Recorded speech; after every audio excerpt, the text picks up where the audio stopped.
అధ్యక్ష గారికి, ఈ రౌండ్ టేబుల్ సమావేశానికి వచ్చిన మీ అందరికీ ఆంధ్రప్రదేశ్ వ్యవసాయ కార్మిక సంఘం తరఫున ముందుగా ధన్యవాదాలు తెలియజేస్తా ఉన్నాను.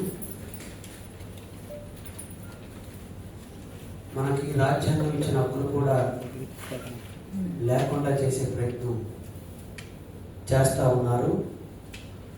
ఏ రాజ్యాంగ హక్కుల కోసం మనం పోట్లాడుతున్నామో, జీవించే హక్కు కోసం పోట్లాడుతున్నామో, దాన్ని పరిరక్షించాల్సిన ఉండి ఎమ్మెల్యే రఘురామకృష్ణరాజు గారు తన అహంకారపూరితంగా పేదల ఇల్లు ఏవైతే ఉన్నాయో దాన్ని పూర్తి చేసే ప్రయత్నం చేస్తున్నారు.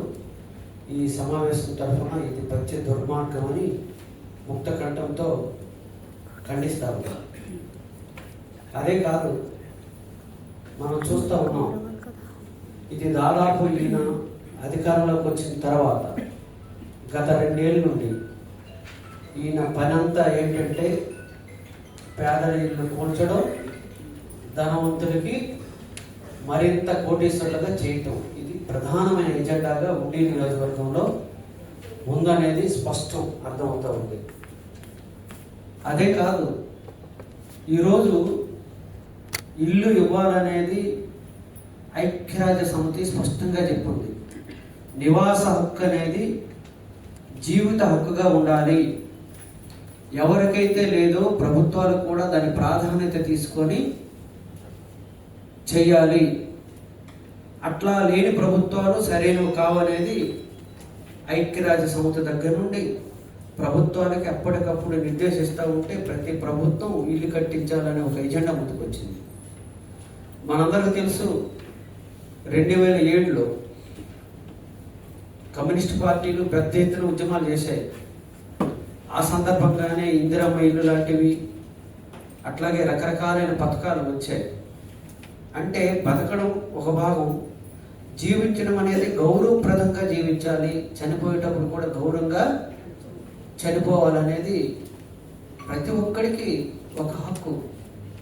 అట్లాంటిది ఉండి నియోజకవర్గానికి సంబంధించిన రఘురామకృష్ణరాజు భిన్నమైన మనిషిగా ఈరోజు వ్యవహరణ చేస్తున్నాడు. గతంలో ఎంపీగా ఉన్నప్పుడు అట్లాగే చేశాడు, ఇప్పుడు ఎమ్మెల్యేగా ఉన్నప్పుడు అట్లాగే చేస్తూ ఉన్నాడు. చేయడమే కాదు, దాన్ని సమర్థించుకుంటూ ఉన్నాడు. ఎవరైతే ప్రజా సంఘాల నాయకులు వెళ్తూ ఉన్నారో, దీన్ని బలపరుస్తూ ఉన్నారో, వీళ్ళు ఏం చేస్తారనే పద్ధతులు ఉన్నారు. ఒక్కడ మాత్రం చెప్పదలుచుకున్నాం, ప్రజా సమస్యలకు సంబంధించిన దాంట్లో రాజీ లేని పోరాటం చేస్తాం, ఖచ్చితంగా నీ సంగతి ఏదో తేలుస్తాం ఉద్దేశంతోనే ఇక్కడ రౌండ్ టేబుల్ సమావేశం జరిగింది. ఎందుకంటే ఆయనకి ఏదో అన్యాయం జరిగిందని, పోలీసులు కొట్టారని, నాకు దుర్మార్గం చేశారని అనేక కేసులు వేశారు. ఈరోజు 1000 కుటుంబాలు కేసులు వేస్తే నువ్వు ఎక్కడ ఉండాలి? జైల్లో ఉండాలి. జైల్లోనే కాదు, జీవించే హక్కు చేసేవాడికి మరణశిక్ష కూడా విధించాలి.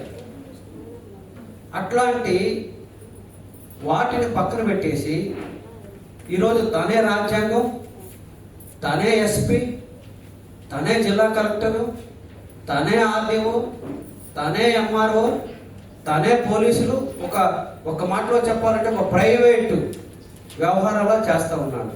ఇది పచ్చి దుర్మార్గం. అందు గురించే వ్యవసాయ కార్మిక సంఘం, కుల వ్యతిరేక పోరాట సంఘం, దాంతోపాటు వృత్తిదారుల సంఘాలు కలిపి విజిట్ చేయడం అనేది జరిగింది.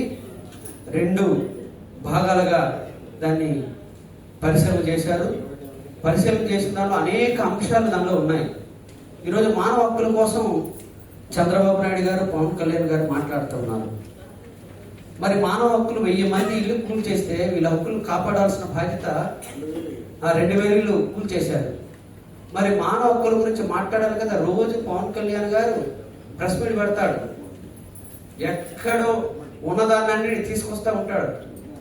లడ్డు గురించి మాట్లాడతారు, రకరకాలైన అంశాల గురించి మాట్లాడతారు. కానీ 2000 ఇల్లు కూల్ చేస్తూ ఉంటే ఒక డిప్యూటీ సీఎంగా ఉండి దాన్ని అరికట్టాల్సింది పోయి దాన్ని ప్రోత్సహించే పద్ధతిలో ఉన్నారు.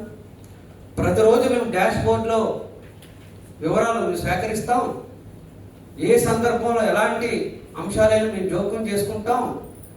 మాది ప్రగతి పదంలో నడుస్తున్న ప్రభుత్వాన్ని చంద్రబాబు నాయుడు గారు ప్రకటిస్తారు, లోకేష్ బాబు గారు కూడా ప్రకటిస్తారు. మరి వీళ్ళకి తెలియదా? అంటే ఈ కూటమి ప్రభుత్వమే రఘురామకృష్ణరాజుతో చేయిస్తుందని భావించాల్సిన పరిస్థితి వస్తుందనేది ఈ సందర్భంగా చెప్తా ఉన్నాం. లేదు అనుకుంటే ఎక్కడ ఇల్లు అయితే కూల్చారో అక్కడ ఇల్లు కట్టించాల్సిన బాధ్యత ఈ ప్రభుత్వం అనేది మనం డిమాండ్ చేస్తా ఉన్నాం. మనం అడుగుతుంది ఏంటి? న్యాయంగా ప్రభుత్వ స్థలాల్లో మనం ఇల్లును కట్టుకున్నాం. ప్రభుత్వ స్థలాల్లో కట్టుకునే దానికి జీవో ఉంది. 5 ఏళ్ళు ప్రభుత్వ స్థలాల్లో కూర్చున్న తర్వాత దాన్ని రెగ్యులరైజ్ చేయాలి. ప్రభుత్వం రీసెంట్గా కూడా ఒక రెగ్యులరైజేషన్ ఇచ్చింది. ఆ సందర్భంగానే మనకు సంబంధించి 100 గజాల్లో ఉండే వాళ్ళకి ఉచితంగా ఇవ్వాలి, 100 కన్నా అదనంగా ఉండే వాళ్ళకి ఉచితంగా ఇవ్వాలి. ఇవేం లేకుండా మన కష్టార్జితంగానే కష్టపడి కట్టించుకున్న ఇల్లు మన వాళ్ళు లెక్కల ప్రకారంగా చూసుకున్నప్పుడు దాదాపు 40 కోట్ల రూపాయలు ధ్వంసం చేశారు. పైసా కూడబెట్టుకొని మనం కట్టుకున్నాం. అదే కాదు, అప్పులు తెచ్చుకొని మనం కట్టుకున్నాం. కట్టుకున్నప్పుడు ప్రభుత్వం ఆమోదించింది, కరెంట్ ఇచ్చింది, అట్లాగే ఇంటి పన్ను వేశారు. ఆ గ్రామంలో మన ఓటర్లుగా కూడా గుర్తించారు. ఇన్ని ఆధారాలు ఉంటుండగా ఈయన ఎలా కూల్చేస్తాడు? కూల్చడానికి ప్రధాన కారణం అంటే పేదలిల్ని కూల్చి తన మనుషులు ఎవరైతే గిడ్డంగులు వ్యాపారం చేసుకుంటున్నారో వాళ్ళకి లాభాలు చేకూర్చే దానికే ఈయన ప్రధానమైన ఎజెండాగా ఉందనేది అర్థమవుతా ఉంది. 2 దళాలకు సంబంధించి వెళ్ళినప్పుడు వాళ్ళు చెప్తున్నారు ఎంత మానవత్వం లేనివాడంటే, ఒక గ్రామానికి సంబంధించి ఉన్నదొర్రు ఆ గ్రామంలో ఇల్లు కూల్చేస్తే ఆ పక్కన స్కూల్లో తల దాచుకుంటాం, మేము వండుకుంటామని చెప్తే హెచ్ఎంతో మాట్లాడి 2 గంటల లోపల ఖాళీ చేశారు. మీకు మానవత్వం ఉందా? మానవత్వం గురించి మాట్లాడతాడు కదా ఉండి ఎమ్మెల్యే. అదే కాదు, గుండెపోటుతో మామూలుగా మరణిస్తే ఎక్స్గ్రేసివ్ అని ప్రకటిస్తారు. తన సొంత ఇల్లు కట్టుకొని 20 లక్షల రూపాయలు కట్టుకుని ఒక దళిత మహిళని ఆ ఇల్లు కూల్ చేస్తుంటే అడ్డం పడి గుండెపోటుతో వస్తే కనీసం స్పందించలేదు. వీళ్ళకి మానవత్వం ఉందా? అదే కాదు, ఇల్లు కూల్ చేస్తున్నప్పుడు రేకులు తీసుకుంటాం బాబు, మా వస్తువులు తీసుకుంటాం బాబు అని చెప్తే అవేం తీసుకునేదానికి అవకాశం లేదు, బుల్డోజర్ రాజకీయాలు తీసుకొస్తామని చెప్పి నాశనం చేసేశారు. అంటే వీళ్ళంతా ఎక్కడ ట్రైనింగ్ చేస్తున్నారు అంటే మోడీ గారి దగ్గర ట్రైనింగ్ అయ్యి వచ్చారు వీళ్ళంతా. మోడీ గారు బీజేపీ ఉండే రాష్ట్రాలన్నింటిలో కూడా ఇప్పుడు జరుగుతుంది ఏంటంటే బుల్డోజర్ రాజకీయాలు. మనుషులందరూ లోపలే ఉంటారు, బుల్డోజర్స్ తెస్తారు, కూల్ చేస్తూ ఉంటారు, ఆతనాదాలు బయట వినిపిస్తూ ఉంటాయి. దాని ట్రైనింగ్ అయ్యి ఇప్పుడు వచ్చి అందులో రఘురామకృష్ణరాజు మంచి ట్రైనింగ్ అయ్యి ఉండి నియోజకవర్గంలో చేస్తారు. ఒక్క విషయం చెప్పదలుచుకున్నాం, వెంటనే మీరు కానీ పునఃపరిశీలన చేసుకోకపోతే మీ పనికి ఖచ్చితంగా గత రాజకీయ పార్టీలకు ఎట్లాగైతే భూస్థాపితం చేశారో ప్రజలు, మీకు కూడా అదే గతి పడుతుందని సందర్భంగా హెచ్చరిక చేస్తా ఉన్నాం. ఎవరు? దళితులు, వృత్తిదారులు, బడుగు బలహీన వర్గాలు రోజు చెప్తా ఉంటారు, మేము రోజు బడుగు బలహీన వర్గాల కోసం, వృత్తిదారుల కోసమే మేము ఉన్నాం, మేము దానికోసమే జీవితాంతం త్యాగం చేస్తున్నామని చెప్తారు. ఈరోజు జరుగుతున్న 2,000 మంది రోడ్ల మీద పడిపోతే కనీసం కూర్చొని మాట్లాడి చేయాలి కదా. అదే కాదు, మానవ హక్కులకు సంబంధించిన దాంట్లో ఎవరైనా ఇల్లు కట్టుకొని కూల్చాలనుకున్నప్పుడు నోటీసులు ఇవ్వాలి. మీకు ఎవరికైనా నోటీసులు ఇచ్చారమ్మా? నోటీసులు ఇవ్వలేదు. అదే సందర్భంలో ప్రజా ప్రయోజనానికి ఉపయోగపడాలనుకుంటే వాళ్ళు చేయాల్సిందేంటి? ప్రత్యామ్నాయ స్థలాలు చూపించి ఇల్లు నిర్మాణం చేసి అప్పుడు మనం ఖాళీ చేయించాలి. ఆ రకం ఏమైనా చేశారా?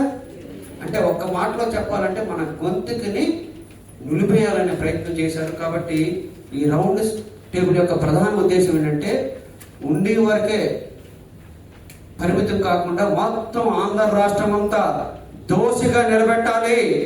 ఎవరైతే మానవ హక్కుల్ని, పేదల్ని అన్యాయంగా ఇల్లు కూల్చేశారో వాళ్ళ సంగతి ఏదో తాల్చాలన్న ఉద్దేశంతోనే ఇక్కడ మన ఈ రౌండ్ టేబుల్ సమావేశంలో జరుగుతూ ఉంది.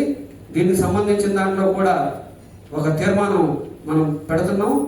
ఈ తీర్మానం తర్వాత CCLA కూడా వెళ్ళి కలుస్తాం.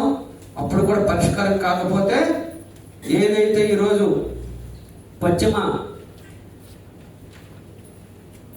జిల్లా ఏదైతే ఉందో ఉండి నియోజకవర్గాన్ని ఖచ్చితంగా ప్రజలందరూ సమీకరించి పెద్ద ఎత్తున ఉద్యమం చేయాలనే ఉద్దేశంతోనే ఇక్కడికి వచ్చిన మీ అందరికీ మరోసారి ధన్యవాదాలు తెలియజేస్తూ తీర్మానాన్ని ప్రవేశపెడతాం. ఉండి నియోజకవర్గంలో గత 6 దశాబ్దాలుగా నివాసం ఉంటున్న దళిత బలహీన వర్గాల పేదల ఇల్లు అక్రమ కూల్చివేతకు ఆపాలి, పేదల ఇల్లు విధ్వంసానికి పాల్పడుతున్న డిప్యూటీ స్పీకర్ స్థానిక ఎమ్మెల్యే రఘురామకృష్ణరాజుని ఎమ్మెల్యే పదవి నుండి సస్పెండ్ చేయాలి. ఇల్లు కూలిపోయి వీధి పాలైన పేదలకు రాష్ట్ర ప్రభుత్వం వెంటనే పక్కా గృహాలు నిర్మించి ఇవ్వాలి. కూల్చిన ఇల్లును లెక్కగట్టి తగిన నష్టపరిహారం ఇవ్వాలి. వ్యవసాయ కార్మిక సంఘం, కేవీపీఎస్, వృత్తి సంఘాల రాష్ట్ర ప్రభుత్వానికి డిమాండ్ చేస్తూ ఉన్నాయి.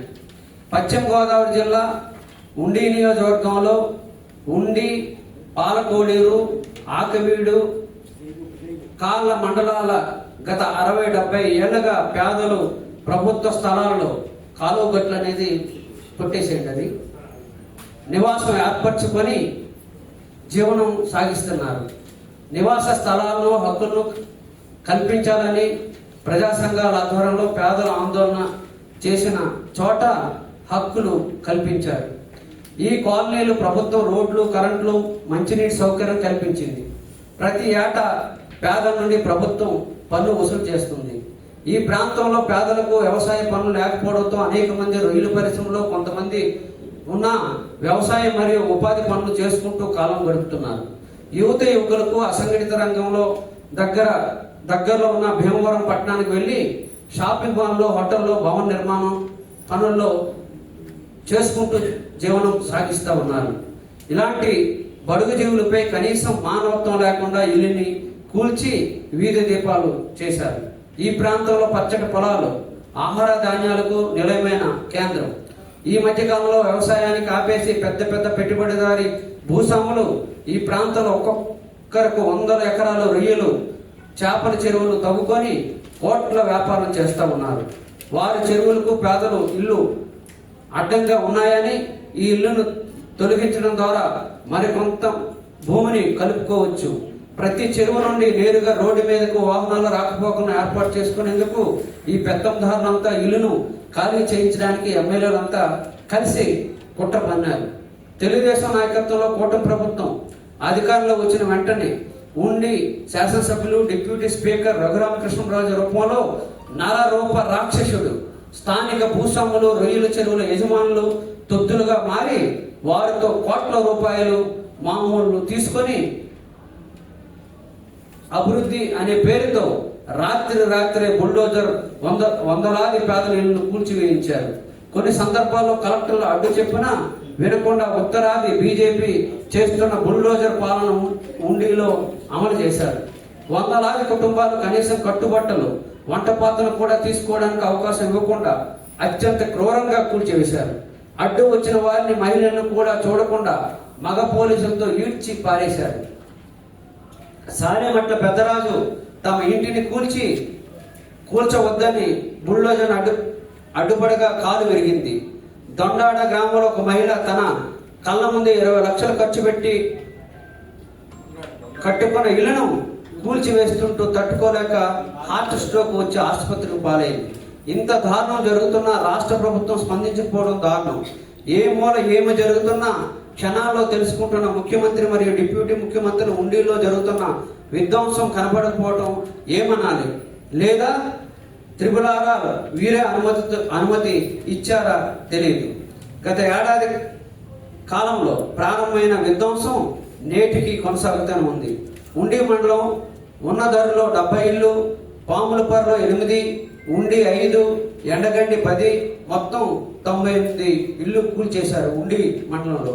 పాలకోడూరు ఏఎస్ఆర్ నగర్లో 75 ఇళ్ళు, కొలల కోడూరులో 30 ఇళ్ళు, కండ్ర 4, మొగ్గల్లో 32, మొత్తం కలిపి 140 ఇళ్ళు, 40 షాపులు కూల్చేశారు. ఆకుమిడి మండలంలో సిద్ధపురం 10 ఇళ్ళు, ధర్మపురం అగ్రహారం 50 ఇళ్ళు, దుంపగడప 60 ఇళ్ళు, కార్మిక నగర్ 100 ఇళ్ళు, కోర్లుపర్రు 70 ఇళ్ళు, మొత్తం 530 ఇళ్ళు కూల్చేశారు. కాలమండలం బొండాడులో 35 ఇళ్ళు, వేంపాడు 20 ఇళ్ళు, పల్లిపాలెం 5, ఏలూరుపాడు 20, పెదమేరం 25, కాలంలో 10 షాపులు మొత్తం కలిపి 125 ఇళ్లను కూలగొట్టారు. ఉండి నియోజకవర్గంలో గత ఏడాది కాలంలో దళిత బలహీన వర్గాలకు చెందిన 994 ఇళ్ళు నేలమట్టం చేసి ఆనవాళ్ళు లేకుండా చేశారు. ఇందులో కనీసం 4 లక్షల నుండి 30 లక్షల వరకు పేదలు పెట్టుబడి పెట్టి కట్టుకున్నారు. ఉదాహరణకు ఉన్నదారిలో 10 లక్షల నుండి 30 లక్షలు ఖర్చు పెట్టి కట్టుకున్న ఇళ్లను సుమారు 15 ఉన్నాయి. ఇందులో రిటైర్డ్ ఆర్మీ చెందిన వ్యక్తి ఉన్నారు. కాలమండపంలో బొండాడ గ్రామంలో దళిత మహిళలు పి కుమారి 20 లక్షలు పెట్టి కట్టుకుంది. కూల్చివేతను తట్టుకోలేక గుండెపోటు గురైంది. ఇటువంటి సంఘటనలు అనేకం ఉన్నాయి. మొత్తం కూల్చివేసిన ఇల్లు సగటున ఒక్కొక్కటి 5 లక్షలు చొప్పున లెక్కిస్తే 49,70,00,000 ఉంటుంది. అవుగాక వారు సామాన్య గత ఏడాది కాలంలో పోయిన ఉపాధి, ప్రస్తుతం వారు ఉంటున్న నివాసం, చెల్లిస్తున్న అద్దెలు కలిపితే సుమారు మరో 50 కోట్లు ఉంటుంది. మొత్తం కలిపి 100 కోట్లు పేదలకు నష్టపోయారు. ఇదే ఉండి నియోజకవర్గంలో భూస్వాములకు అండగా ఎమ్మెల్యే పనిచేస్తున్నారు. అనడానికి ఉదాహరణ, మొగళ్ళ గ్రామంలో ప్రభుత్వ చెరువు గట్టున ఆక్రమించుకున్న పెత్తందారులు 3 ఇళ్లను కట్టుకున్నా వారి జోలికి వెళ్ళలేదు. పాలకోడూరు మండలంలో కొంతమంది పలుకుబడి కలిగిన భూస్వాములు 15 ఎకరాలు శివాయి ఇజాన్ భూమిని ఆక్రమించుకొని వారి జోలికి వెళ్ళలేదు. ఈ ప్రాంతంలో పెత్తందారులు ప్రభుత్వ స్థలాలు, కాలువ గట్లపై వ్యక్తిగత గెస్ట్ హౌస్లు కట్టుకున్న వారి జోలికి వెళ్ళలేదు. దీని బాధ్యత ఎవరు? స్థానిక ఎమ్మెల్యే రఘురామకృష్ణరాజు మరియు రాష్ట్ర ప్రభుత్వం దళితులకు మాకు అన్యాయం చేయొద్దని వేడుకుంటే దళితుల ఓట్లు మాకు అవసరం లేదని ఎమ్మెల్యే మాట్లాడడం మదమెక్కిన అహంకారానికి నిదర్శనం. కాబట్టి 100లాది పేదల ఇల్లు అక్రమంగా కూల్చేసిన పాపానికి ప్రభుత్వం బాధ్యత వహించాలి. నష్టపోయిన పేదలకు న్యాయం చేయాలి. లేని పక్షంలో ఉండి పేదలను అండగా ఉండి రాష్ట్ర వ్యాప్త ఉద్యమం చేపట్టాల్సి వస్తుంది. ఈ వేదిక ప్రభుత్వానికి హెచ్చరిస్తూ ఉంది. డిమాండ్స్: ఒకటి, కూల్చివేసిన ప్రతి ఇంటికి లెక్కగట్టి పరిహారం చెల్లించాలి. కూల్చిన ప్రతి ఇంటికి ప్రత్యామ్నాయంగా ప్రక్క ఇల్లు గృహం నిర్మించి ఇవ్వాలి. సర్వం కోల్పోయిన ప్రతి కుటుంబానికి పునరావాసం కింద 10 లక్షల చొప్పున చెల్లించాలి. భూస్వాములు అమ్ముడిపోయి పేదల ఇల్లు కూల్చివేస్తున్న స్థానిక ఎమ్మెల్యే రఘురామకృష్ణరాజుని పదవి నుండి తొలగించి క్రిమినల్ కేసులు పెట్టి అరెస్ట్ చేయాలి. ఈ కాలనీలో ఏడాది పాటు ఉపాధి హామీ పనులు కల్పించాలి. చివరగా వారికి ఉచితంగా రేషన్, విద్యుత్తు, మంచినీరు సదుపాయాలు అందించాలని ఈ రౌండ్ టేబుల్ సమావేశం సందర్భంగా మిమ్మల్ని అందరి తీర్మానాన్ని ప్రవేశపెడుతున్నాను. దీన్ని బలపరుస్తూ మాట్లాడించాల్సిందిగా అధ్యక్ష వర్గాన్ని కోరుతా ఉన్నాను.